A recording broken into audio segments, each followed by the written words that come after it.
علی بھائی اگلا سوال ہے، آپ نے اپنی ایک ویڈیو میں کہا کہ قرآن حکیم کی کل آیات 6666 نہیں ہیں، جبکہ دوسری جانب ہمارے اسکولز، کالجز اور دیگر کورسز کی کتابوں میں تو یہی لکھا ہے کہ قرآن حکیم کی کل آیات کی تعداد 6666 ہے۔ پلیز یہ تو بتا دیں کہ اگر یہ کاؤنٹنگ 6666 نہیں ہے تو پھر کتنی ہے؟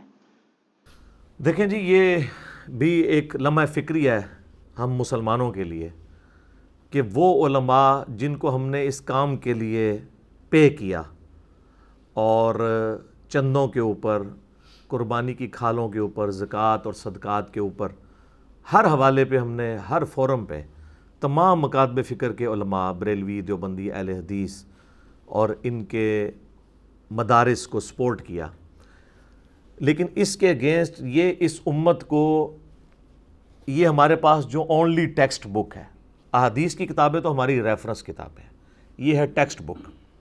سورۃ الانعام آیت نمبر 19 میں اللہ تعالیٰ نے فرمایا وَأُوحِيَ إِلَيَّ هَذَا الْقُرْآنُ لِأُنذِرَكُم بِهِ وَمَن بَلَغَ۔ اے نبی صلی اللہ علیہ وآلہ وسلم، آپ فرما دیجئے یہ قرآن مجھے اس لیے وحی کیا گیا تاکہ اس کے ذریعے میں تمہیں بھی ڈر سنا دوں آخرت کی جواب دہی کا، اور جس تک یہ کتاب پہنچ جائے وہ اسی کتاب کے ذریعے ڈر سنائے، علماء کی لکھی ہوئی کتابوں سے نہیں۔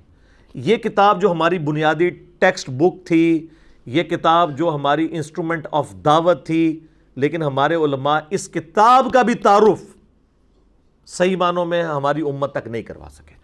پھر ہم اس لیے تو عرضی کرتے ہیں کہ مرنے سے پہلے اے مسلمان کر لے اس پہ غور، کتابوں کا خدا اور ہے، بابوں کا خدا اور۔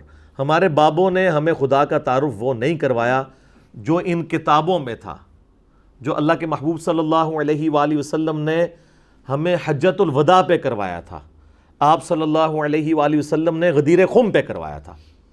یہ نالج بھی یہ ہم تک ٹرانسفر نہیں کر سکے۔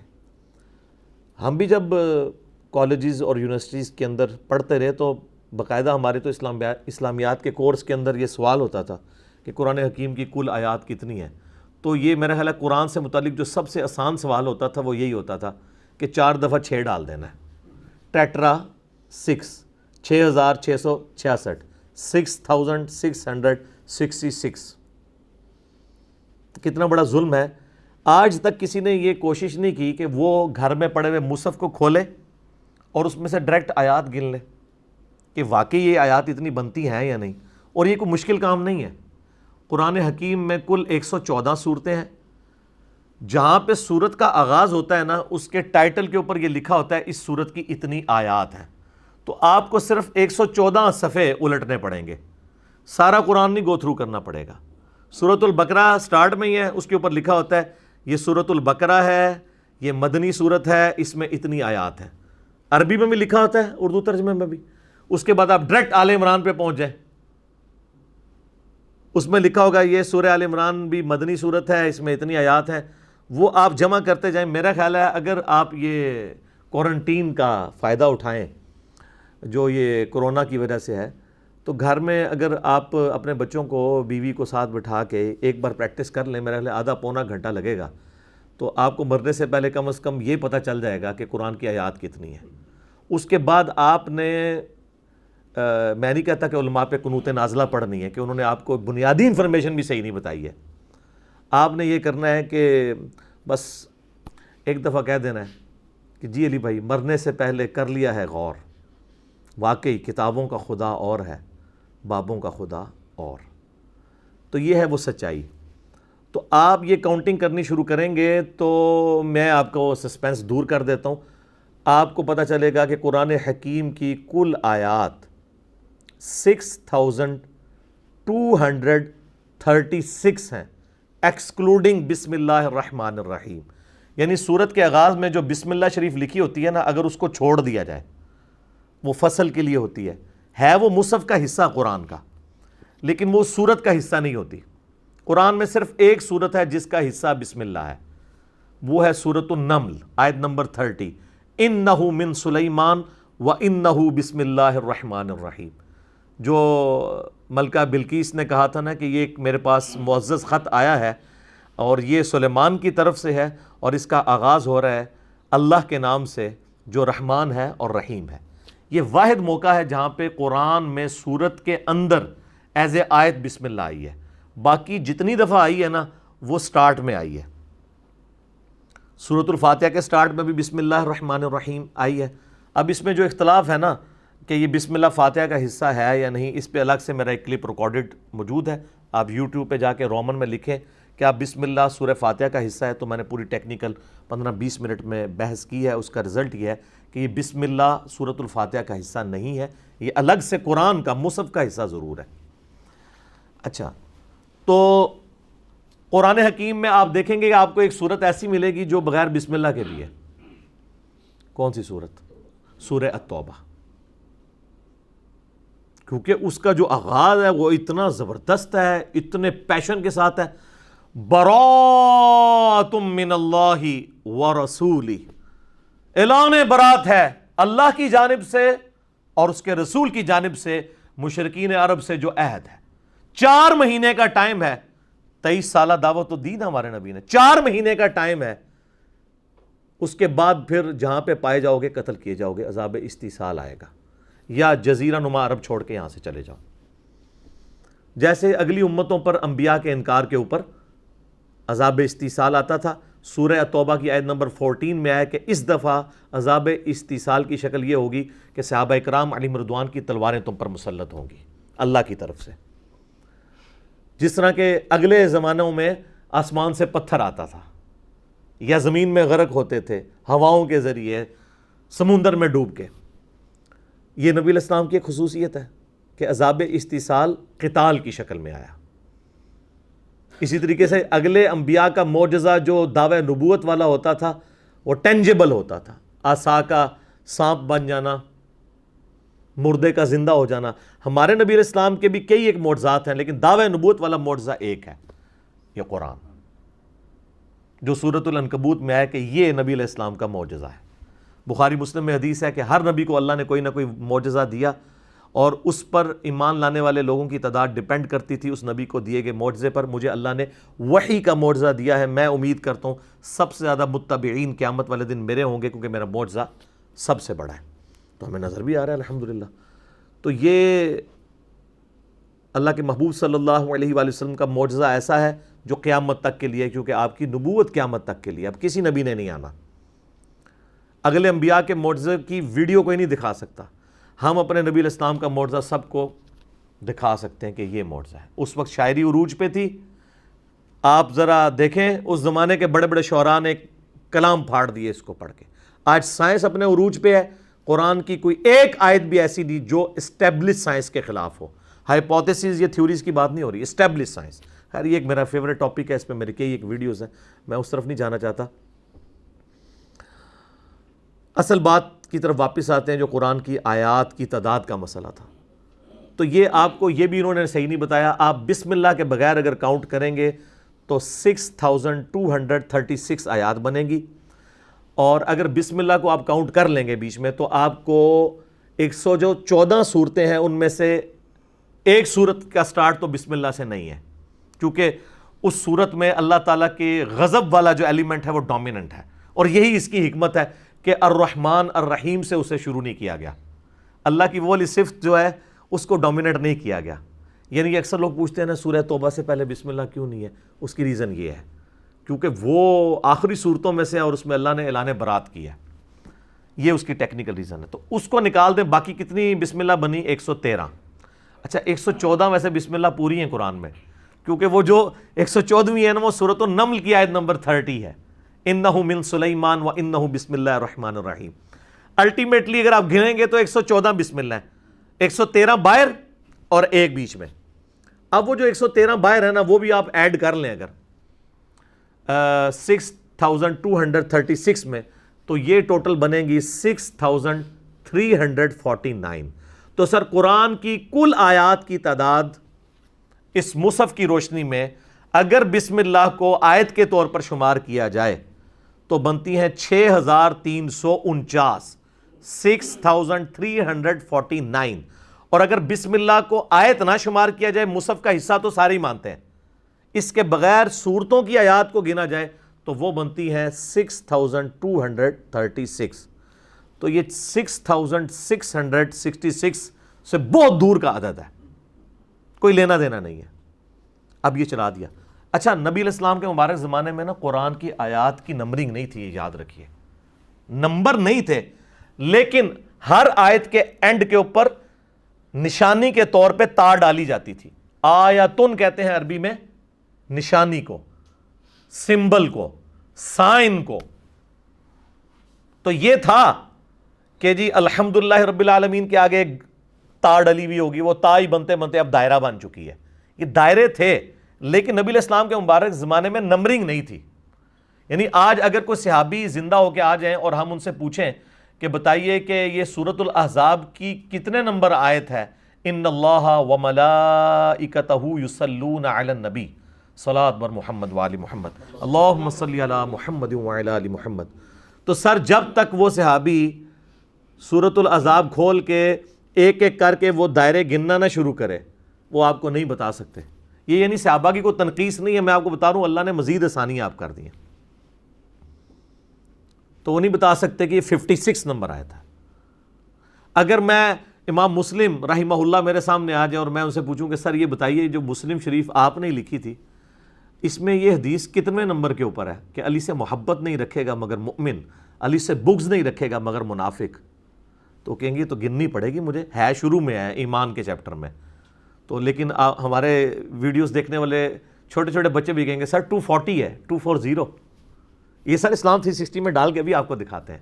تو امام مسلم ماتھا چوم لیں گے، یار کیا بات ہے یار، نمبرنگ کر دی انہوں نے، کیونکہ امام مسلم نے نمبرنگ نہیں کی تھی، کسی محدث نے نمبرنگ نہیں کی تھی. اگر امام بخاری ہمارے سامنے آئے تو ہم ان سے کون سا نمبر پوچھیں گے؟ ہم کہیں گے سر آپ نے ایک حدیث لی تھی جس کی وجہ سے علی بھائی کو گالیاں کھانی پڑ رہی ہیں اور علی بھائی پہ مقدمات بن رہے ہیں، حالانکہ یہ مقدمہ تو آپ پہ انہوں نے بنا دینا تھا اگر آپ زندہ ہوتے، کہ یہ جو آپ نے حدیث لی ہے کہ عمار کو ایک باغی جماعت قتل کرے گی، عمار انہیں جنت اور اللہ کی طرف بلائے گا اور وہ جماعت دوزخ کی طرف بلا رہی ہوگی، تو یہ آپ نے مولا علی کے حق میں اتنی بڑی حدیث لے کے اور ان کے مخالفین کے اوپر اتنی تگڑی جو حدیث لی ہے، یہ کس نمبر پہ لی ہے؟ تو وہ کہیں گے بیٹا یہ تو مجھے گننی پڑے گی. تو ہمارے عام سا اسٹوڈنٹ کہے گا سر یہ تو بڑی مشہور حدیث ہے 2812، سر ڈالیں اسلام 360 میں 2812 کھل جائے گی. یہ یعنی برکات ہیں اس دور کی. تو قرآن کی نمبرنگ بھی بعد میں ہوئی لیکن نشانیاں موجود تھیں، حدیث کی نمبرنگ بھی بعد میں ہوئی لیکن ظاہر وہ حدیثیں الگ الگ اسناد کے ساتھ موجود تھیں آسانی کے لیے. آپ بلکہ آپ لیٹسٹ قرآن دیکھیں گے نا تو اس میں تو ابھی دارالاسلام والوں نے جو قرآن چھاپا ہے نا، انہوں نے جو ڈیجٹس ہیں نا اندر والے وہ بھی جو ہے نا وہ انگلش والے ڈیجٹ کر دیے ہیں، عربک نہیں ہے. ہمارے لوگ تو 2 اور 6 کا فرق ہی نہیں ان کو یاد رہتا کہ ادھر سے شروع ہوتا ہے یا ادھر سے شروع ہوتا ہے. ٹھیک ہے، حالانکہ یہ بہت پہلے ہونا چاہیے تھا لیکن اب انہوں نے کیا. دارالاسلام والوں نے اب جو حدیث کی کتابیں چھاپ رہے ہیں نا ان میں وہ نمبرنگ کو یعنی عربی میں انہوں نے عربی والا نمبر ڈالا ہوا ہے، اردو ترجمے میں نا وہ ڈیجٹ وہ والے ڈالتے ہیں جو ہم 1 2 3 یوز کرتے ہیں. تو یہ بہت پہلے ہو جانا چاہیے تھا تاکہ آسانی ہو جاتی لوگوں کے لیے، کیونکہ ہماری تعلیم میں تو یہی کچھ سکھایا جاتا ہے.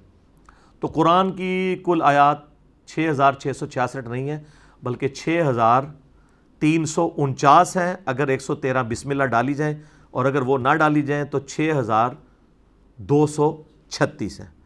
اور سر یہ صرف آیات کے معاملے میں آپ کے ساتھ دھوکہ نہیں ہوا، اور بھی بہت کچھ ہے اس میں، اس پہ اکتفا نہیں ہے. 114 صورتیں یہ تو آپ کو انہوں نے ٹھیک بتایا، سب کچھ بھی غلط نہیں تو سے آیا. ٹھیک ہے، اور آپ کو ایک اور انہوں نے بات بتائی ہوگی جی وہ قرآن میں جی 14 سجدے ہیں. سر 14 نہیں، آپ گن کے دیکھ لیں 15 ہیں.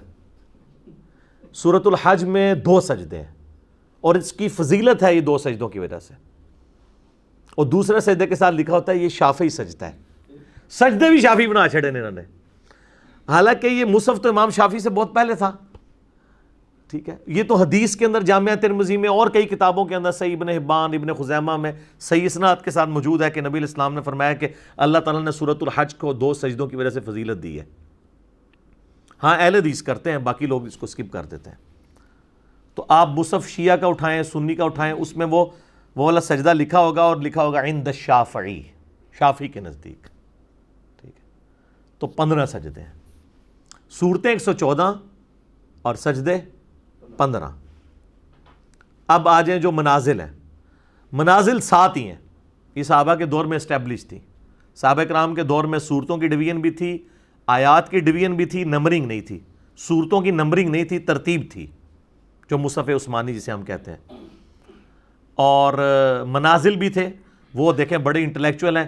اگر سورۃ الفاتحہ کو آپ مقدمہ مان لینا تو پہلی منزل میں 3 صورتیں ہیں، دوسری میں 5، تیسری میں 7، چوتھی میں 9، پانچویں میں 11، اور چھٹی میں 13، اور 7ویں منزل میں 65، وہ بھی 13 کا ملٹیپل بنتا ہے، 13 ملٹیپلائڈ بائی 5، اور آلموسٹ برابر ہی ہیں، تھوڑا بہت فرق ہے، لیکن انہوں نے صورتیں نہیں توڑی. یہ صحابہ کے زمانے میں کام ہوئے تھے، اس لیے اس میں کوئی گڑبڑ نہیں ہوئی.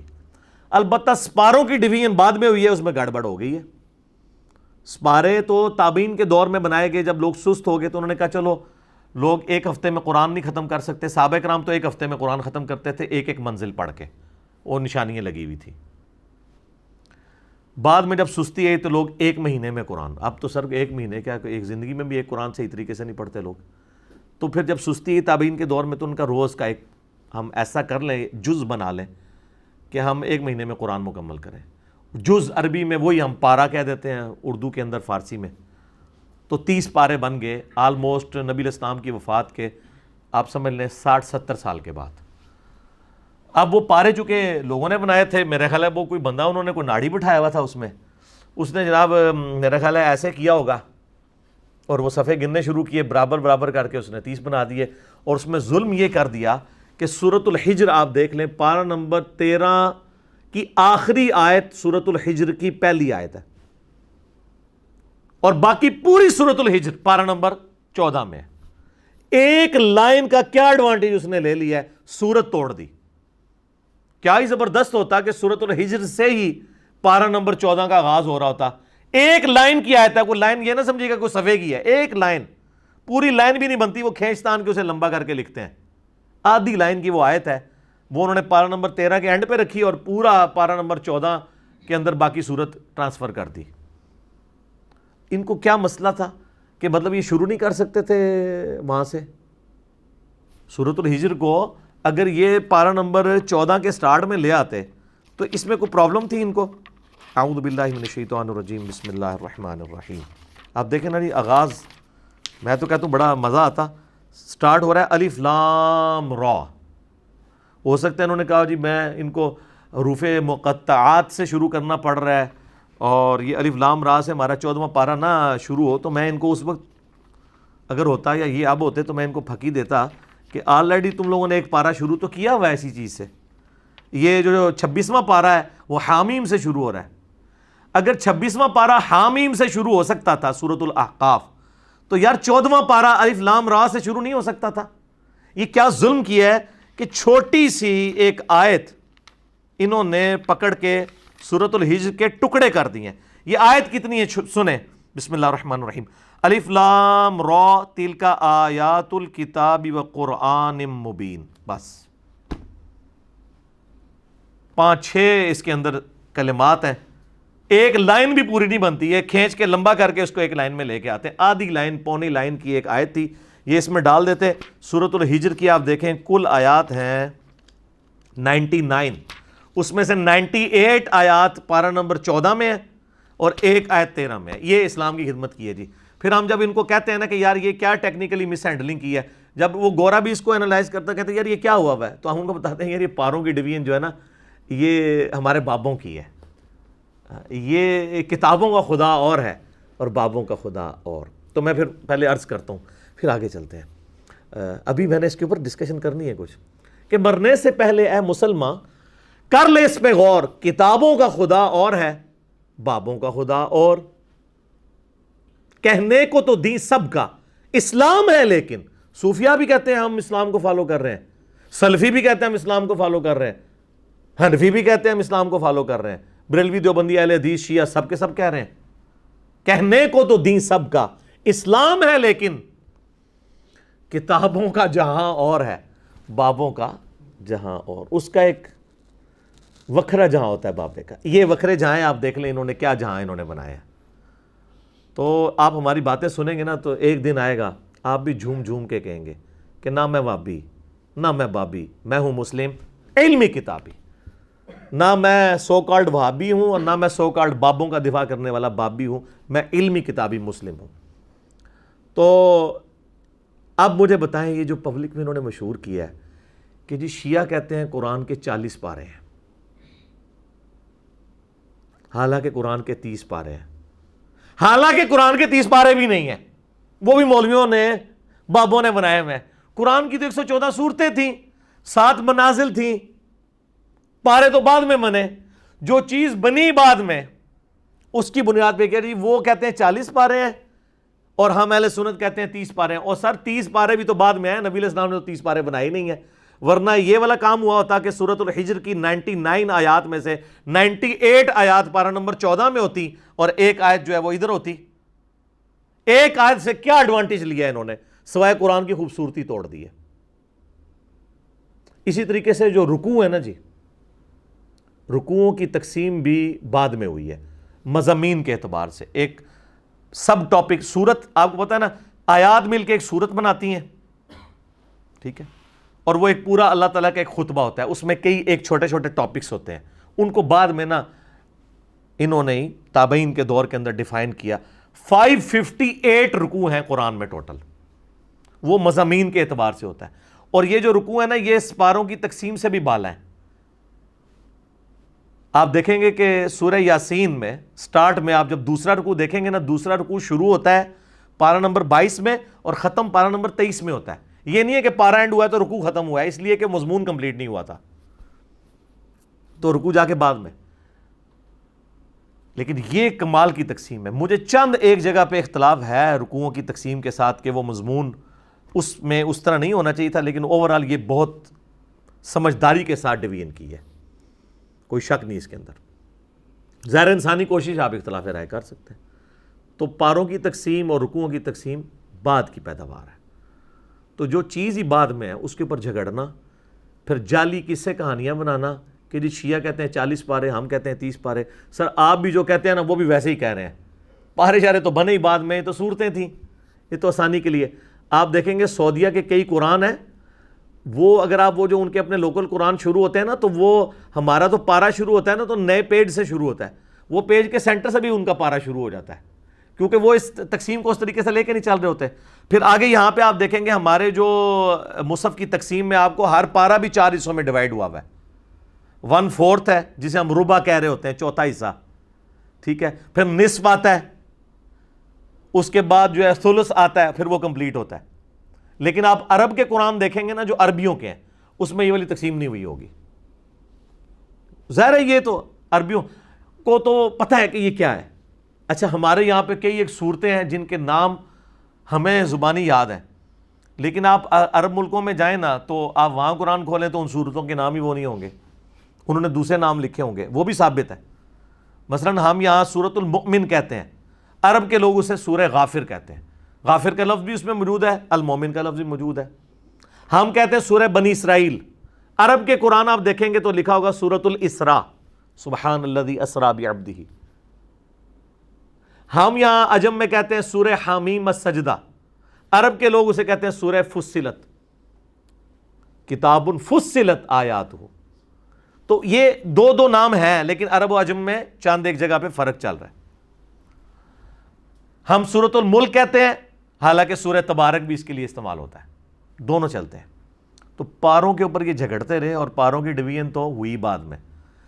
اس کے بعد میں اپنے مسلمان بھائیوں اور بہنوں سے کہوں گا، کسی بھی فرقے کے ہیں، آج تک آپ میں سے کسی نے زحمت کی کہ کبھی شیعہ کی مسجد میں جا کے، جس کو آپ لوگ امام بارگاہ کہتے ہیں اور وہ اس کے اوپر پروٹیسٹ کرتے ہیں، وہ کہتے ہیں امام بارگاہ ہماری علیحدہ ہوتی ہے، ہم نے باہر لکھا ہوتا ہے مسجد و امام بارگاہ، ہم بھی اپنی عبادت گاہ کو مسجد ہی کہتے ہیں، وہ کہتے ہیں آپ ہم پہ تھوپ رہے ہیں، ٹھیک ہے۔ جس طرح یہاں پہ مساجد کے ساتھ مزار بنے ہوئے ہوتے ہیں، تو اب کتنا ظلم ہے کہ آپ اس مسجد کو مزار کا نام دے دیں، وہ الگ ہوتی ہے۔ اس طرح ان کی جو امام بارگاہ والی ایکٹیویٹیز ہیں وہ الگ، ایک انہوں نے اس کے ساتھ ایڈجسنٹ بلڈنگ بنائی ہوئی ہوتی ہے، مسجد الگ ہی ہوتی ہے، اس لیے لکھا ہوتا ہے باہر مسجد و امام بارگاہ۔ اور بعض اوقات صرف امام بارگاہ ہوتی ہیں، وہ مسجدیں نہیں ہوتی، وہاں ان کی ایکٹیویٹیز ہوتی ہیں، جیسے آپ کی محفل میلاد ہوتی ہیں، ٹھیک ہے، اسی طریقے سے اور کانفرنسز ہوتی ہیں، ٹھیک ہے، جشن دیوبند کانفرنس، ٹھیک ہے، حقانیت اہل حدیث کانفرنس، اس کے لیے آپ نے کوئی میرج ہال وغیرہ رکھے ہوتے ہیں، اس طرح انہوں نے اپنی ایکٹیویٹیز کے لیے رکھے ہوئے ہیں۔ مسجد بال وہ بھی یوز کرتے ہیں۔ آج تک شیعہ کی مسجد میں جا کے کسی نے قرآن کھول کے پڑھا ہے؟ کہ قرآن کے وہ 30 پارے مانتے ہیں، 40 پارے، اس کو تو چھوڑ دیں، یہ تو بات ہی جعلی نکلی، پہلی تو بات پاروں والی، 114 صورتیں ہیں یا وہاں پہ کچھ اور ہیں۔ تو آپ حیران ہوں گے کہ سنی اور شیعہ کا ایک ہی قرآن ہے، ہینڈ رائٹنگ ایک ہے، کاتب ایک ہے۔ دمشق کا، سیریا کا ایک کاتب ہے جس کا نام ہے عثمان طٰہٰ حفظہ اللہ تعالی، 85 ایئرز پلس ان کی ایج ہے، ابھی زندہ ہے، جنہوں نے یہ قرآن لکھا جو بلو بائنڈنگ میں،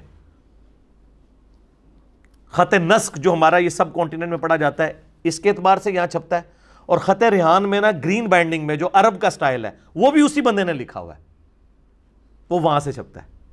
اور یہی قرآن سیم ریڈ بائنڈنگ میں ایران سے چھپتا ہے۔ میں نے ایران کے قرآن دیکھے ہیں، کوئی فرق نہیں۔ اور سعودیہ والوں نے تو یعنی کاتب کا نام نہیں لکھا، میں سمجھتا ہوں کہ یہ زیادتی کی ہے، لیکن ایران والوں کا آپ قرآن کھولیں، یقین کریں، انہوں نے باہر لکھا ہوتا ہے مصحف عثمان طٰہٰ، عثمان طٰہٰ کا لکھا ہوا۔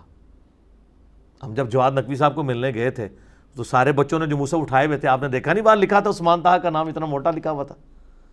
عثمان طٰہٰ نے لکھا، اور کمال لکھا۔ اس کی خوبی یہ ہے کہ اس کے ہر صفحے پہ آیت مکمل ہوتی ہے، کمال کام ہے یار۔ 6236 آیات، یا بسم اللہ ملا لیں تو 6349 آیات ہوں، اور مصحف کے کل صفحے جو ہمارے سب کانٹیننٹ کی رائٹنگ میں لکھا 611 صفحے ہیں اس کے، اور اس طرح اس کو ترتیب دیا جائے کہ ہر صفحے پہ آیت مکمل ہو رہی ہو۔ کاتب کا کمال ہے نا، یہ بڑا پڑھا لکھا بندہ ہے۔ یہ 1988 میں ان کو سعودیہ بلایا گیا تھا شاہ فہد پرنٹنگ پریس کے لیے قرآن لکھنے کے لیے۔ یہ 10 سال سعودیہ میں رہے ہیں، اور اس 10 سالوں میں انہوں نے 4 مصحف لکھے ہیں، اور وہ مصحف اللہ کے فضل سے پوری دنیا میں چل رہے ہیں، جن میں سے ایک یہ مصحف ہے ہمارا اجمی خط نسخ والا سٹائل، ایک خط ریحان والا ہے جو تھوڑا سا چپٹا کے لکھا جاتا ہے، جو یہاں پہ لوگ کہتے ہیں او یارو ساڈا قرآن دیو سانو، حالانکہ وہ لکھا ہوتا ہے، ٹھیک ہے۔ تو وہ بھی اس نے لکھا ہے، اور ماشاءاللہ اس کا قرآن پوری دنیا میں چل رہا ہے۔ ایران والوں نے بھی اسی سے رائٹس لیے ہیں، وہ ریڈ بائنڈنگ میں وہ قرآن چھاپ رہے ہیں۔ آپ دیکھیں گے جدھر جدھر جو جو آیت مکمل ہو رہی ہے وہی ایران والوں کا قرآن بھی، چونکہ ہے ہی وہ ہے تو کوئی فرق نہیں ہے۔ اور آپ کو بتایا گیا جی سنی شیعہ کا قرآن ہی الگ ہے، تو یہ بات بھی آپ کو غلط بتائی گئی، اور آپ نے اتنی مضبوطی کے ساتھ اس کو پکڑا۔ باقی میں ابھی وہ تعریف قرآن والے مسئلے پہ نہیں آیا، میں اگر آیا تو پھر آپ کو برا لگے گا۔ میرا یوٹیوب پہ ایک کلپ 1 ملین سے زیادہ لوگ دیکھ چکے ہیں۔ کیا صرف شیعہ ہی کافر ہیں؟ کیا تعریف قرآن صرف شیعہ نے کی ہے؟ سوالیہ نشان۔ تو آپ دیکھ لیں، اس میں میں نے پھر پورا کچا چٹا کھولا دونوں طرف کا۔ اینڈ رزلٹ یہ ہے کہ دونوں طرف کتابوں کے اندر ڈنڈیاں ماری گئی ہیں، جس کی وجہ سے قرآن کو مشکوک بنایا گیا، لیکن الٹیمیٹلی قرآن مشکوک نہیں ہوتا، کیونکہ یہ تواتر سے آیا ہے، اور قرآن کی حفاظت کی ذمہ داری کس نے لی ہے؟ اللہ نے۔ انا نحن نزلنا الذکر وانا لہ لحافظون، یہ بھی سورۃ الحجر کی آیت ہے، جنہوں تروڑیا انہوں نے، کیڑی سورت انہوں نے پان دیتی ہے، جس کی آیت نمبر 9 ہے۔ بے شک ہم ہی نے اسے نازل کیا، اور ہم ہی اس کی حفاظت کرنے والے ہیں، کیونکہ آپ علیہ السلام کی نبوت قیامت تک کے لیے ہے، اور معجزہ بھی قیامت تک کے لیے باقی۔ تو یہ جو قرآن حکیم کی آیت ہے، اس بات پہ ثبوت ہے کہ اللہ نے اس کی ذمہ داری خود لی ہے، اس کو کوئی نہیں چینج کر سکتا۔ لوگ کہتے ہیں جی یہودیاں نے ایک صورت بنا چاہیے، وہ بنا دیں، میں کہتا ہوں جی وہ پرنٹ بھی کر دیں۔ شاہ فہد پرنٹنگ پریس میں سے یہ نسخے 200 ملین ابھی تک پرنٹ ہو چکے ہیں، 20 کروڑ سے زیادہ، جو پوری دنیا میں فری بانٹتے ہیں۔ ماشاءاللہ یہ بہت بڑی ان کی کنٹریبیوشن ہے۔ میں کہتا ہوں یہودی جو ہے نا 200 کی بجائے 400 ملین چھاپ لیں آیات اور صورتیں ایڈ کر کے، وہ کسی مسلمان کے گھر میں سروائیو ہی نہیں کر سکتا۔ اس کی وجہ یہ ہے کہ قرآن کی حفاظت کی ذمہ داری اللہ نے لی ہے، اور لی ہے حفاظ کے ذریعے، سینہ مسینہ۔ آپ دیکھتے ہیں جب بھی قرآن اردو ترجمے والا چھپتا ہے نا، جو یہاں پہ تاج کمپنی نے چھاپا ہے، ضیاء القرآن نے، اس کے اینڈ پہ 5-6 حفاظ کے سائن ہوتے ہیں کہ ہم نے لفظ با لفظ پڑھا ہے، اس میں کوئی غلطی نہیں ہے۔ قرآن کی پروف ریڈنگ کون کرتا ہے؟ حافظ۔ ریٹن چیز کی پروف ریڈنگ کر رہا ہے جس کو زبانی کرائم ہے. ہائے ہائے ہائے ہائے. دنیا میں اس وقت حفاظ کی تعداد مسلمانوں کے اندر ملینز میں ہے, لاکھوں میں نہیں ہے, ملینز میں. امام کعبہ بھی غلطی کرتا ہے نا, اس کو پیچھے سے لقمہ مل جاتا ہے, کوئی لحاظ نہیں کیا جاتا. تو قرآن کی حفاظت تو اللہ نے لی ہے, سینہ بسینہ قرآن یاد کر کے ٹرانسفر ہوا ہے. قرآن دنیا میں ایک ہی ہے, مشرق سے لے کے مغرب تک, شمال سے جنوب تک. آپ انڈونیشیا کا مسلمان اٹھائیں, وہاں سے افریقہ کا اٹھا لیں, اور ادھر اوپر جا کے رشیا کا مسلمان اٹھا لیں, یا ادھر سب کانٹیننٹ کا کوئی مسلمان, آپ اس سامنے کوئی قرآن کی آیت پڑھیں نا تو وہ اگلی آیت آپ کو پڑھ کے بتا دے گا, کوئی ڈنڈی مار ہی نہیں سکتا. یہ فضیلت اور کسی کتاب کو حاصل نہیں ہے. اور سر میں موقع غنیمت جانوں تو آپ کو بتاؤں, یہی سیم کیس بخاری مسلم کے ساتھ ہے. لوگ کہتے ہیں جو بریلویوں نے اپنی بخاری چھاپی ہوئی ہے, مسلم اپنی وہ ایک ہی ہے, ترجمہ بھی آلموسٹ ایک ہے, تفسیر میں ڈنڈی ماری ہے. تو تفسیر میں تو قرآن میں بھی انہوں نے ڈنڈی ماری ہوئی ہے. قرآن کی صرف ٹیکسٹ کی حفاظت ہے, بعض کا ترجمہ میں ماری ہے, وہ اللہ تعالیٰ حفاظت کر دیتا ہے. تو اللہ کے فضل سے یہ محفوظ کتاب ہے. اس کی پروف ریڈنگ کون کرتا ہے؟ حفاظ. اور اس کے ساتھ پیرلل میں حضرت عثمان غنی رضی اللہ تعالیٰ عنہ کے لکھوائے ہوئے نسخے اس وقت دنیا میں کم از کم 3 میوزیمز کے اندر موجود ہیں. رشیا کے میوزیم کے اندر, انگلینڈ کے میوزیم کے اندر, اور ایک جو ٹاپ کاپی میوزیم ہے ٹرکی کا, جس کے پہ وہ والا صفحہ بھی موجود ہے جس پہ حضرت عثمان کا خون گرا تھا, فَسَيَكْفِيكَهُمُ اللَّهُ, تجھے اللہ ہی کافی ہے ان کے اگینسٹ. وہ والا مصحف جو حضرت عثمان تلاوت کر رہے تھے تو ان کو شہید کیا گیا, وہ مصحف سیف ہے. تو اس کے ساتھ آپ ایک ایک چیز میچ کر سکتے ہیں. دنیا میں کوئی کسی مذہب کا ماننے والا اپنی ٹیکسٹ بک اس طرح کی پیش کر سکتا ہے. اور آج تو جدید دور ہے, کاربن ڈیٹنگ کروا کے دیکھ لیں, قرآن کے کتنے نسخوں کی کاربن ڈیٹنگ ہوئی ہے, وہ حضرت عثمان کے زمانے کے نکلے ہیں. تو کوئی یہ بھی نہیں کہہ سکتا کہ یار اس زمانے کا قرآن اور تھا, بدل گیا. باقی یہ جو پروپیگنڈے کر رہے ہوتے ہیں نا کہ جی اس کی فلاں قرات تھی, یہ تھی, وہ تھی, چھوڑیں. جس قرات کے اوپر اجماع اور تواتر ہے نا, وہ یہ ہے جو آپ کے ہاتھ میں ہے, جسے یہ لوگ ٹیکنیکلی قاری حضرات کہتے ہیں امام حفص کی قرات. قرآن کو بھی اماموں کے ساتھ جوڑا ہوا ہے. وہ ضرورت ہی نہیں کہہ رہے کہ امام حفص کی قرات عبداللہ ابن مسعود کے شاگرد تھے, اور وہ یہ تو تواتر سے آئے. امام حفص نہ بھی ہوتے کو فرق نہیں پڑنا تھا. یہ تو اس طریقے سے ہے کہ میں کہوں جی عثمان طہا نہ ہوتا تو یہ مصحف ہی نہ آتا. عثمان طہا کا محتاج ہے, نہ امام حفص کا محتاج ہے قرآن, نہ عثمان طہا کا محتاج ہے. بلکہ آپ مجھ سے پوچھیں تو میں تاج کمپنی کا جو قرآن لکھا ہے نا 16 سطری حفاظ والا, اس کا نام ہے 16 سطری, 16 لائنوں والا. سر اس کی رائٹنگ عثمان طہا سے بھی خوبصورت ہے. وہ پاکستان بننے سے پہلے لکھا گیا تھا. عرب کے لوگ بھی اس قرآن کی تعریف کرتے ہیں. یہاں پہ ہمارے پاس جب عرب کے حکمران آتے ہیں تو ہمارے پاکستانی ان کو نا وہ تاج کمپنی کے اس قرآن کو گفٹ کرتے ہیں جو حافظ پڑھتے ہیں. حافظوں کو زبانی نا ان کی ایک دماغ میں بھی ریل چل رہی ہوتی ہے کہ یہ آیت فلاں صفحے پہ فلاں جگہ پہ ہے. وہ جو انہوں نے کریم کیا ہے نا وہ 16 سطری قرآن ہے, 16 لائنوں والا. وہ لکھا ہوتا ہے حفاظ کے لیے. ہمارے سارے سب کانٹیننٹ میں وہی قرآن چلتا ہے. اس کی رائٹنگ بہت خوبصورت ہے. پھر اس کو کاپی کر کے ضیاء القرآن نے بھی 16 سطری بنایا, باقیوں نے بھی بنایا, قدرت اللہ والا کمپنی والوں نے بھی, اور لوگوں نے بھی. تو اللہ کا شکر ہے جی قرآن محفوظ ہے. یہ کسی مولوی کا, کسی بزرگ کا, کسی پیر کا, کسی محدث کا, کسی فقیہ کا, کسی امام کا محتاج نہیں, بلکہ اللہ نے اس کی حفاظت کا ذمہ لیا ہے. اور یہ جو اس طرح کے جو پروپیگنڈے ہوتے ہیں نا, یہ دیکھنے چاہیے کہ ان کے اندر کوئی ورت بھی ہے کہ نہیں. تو قرآن حکیم کی آیات کے والے سے بھی آپ کو غلط بتایا گیا, پاروں کے اعتبار سے بھی غلط بتایا گیا, صورتوں کی تعداد تو صحیح بتائی گئی ہے, بل صورتوں کے اندر جو کچھ لکھا ہے مضامین وہ تو ابھی تک نہیں بتا پا رہے. وہ ہم ہی چیخ چیخ کے کہہ رہے ہیں کہ سر کتابوں کا خدا اور ہے, بابوں کا خدا اور. جس خدا کا تعارف ان کتابوں سے ہوتا ہے, قرآن سے ہوتا ہے, وہ نہیں ہے جو آپ کو بابوں نے کروایا. بابوں نے تو اپنی مرضی کا خدا بنا کے آپ کے سامنے رکھا ہے. تو ہم آپ کو جھنجھوڑ کے یہ ساری باتیں بتا رہے ہیں تاکہ آپ کو یہ باتیں سمجھ آ جائیں. تو میں نے یہ ایک اوور آل پکچر آپ کے سامنے رکھ دی ہے, اور جو لوگ یہ ویڈیو دیکھیں گے ان کو آئیڈیا ہو جائے گا کہ دین جو کتابوں کے ذریعے ہے اور جو بابوں کے ذریعے اس میں فرق ہے.